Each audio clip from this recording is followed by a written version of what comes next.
اور اپنی اولاد کو مفلسی کے خوف سے قتل نہ کرنا، کیونکہ ان کو اور تم کو ہم ہی رزق دیتے ہیں۔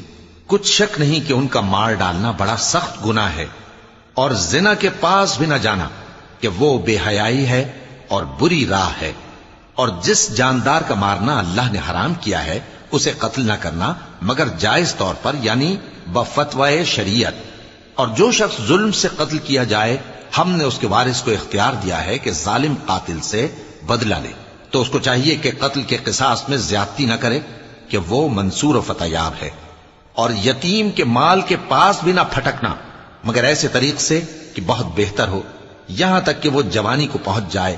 اور عہد کو پورا کرو کہ عہد کے بارے میں ضرور پرسش ہوگی۔ اور جب کوئی چیز ناپ کر دینے لگو تو پیمانہ پورا بھرا کرو، اور جب تول کر دو تو ترازو سیدھی رکھ کر تولا کرو۔ یہ بہت اچھی بات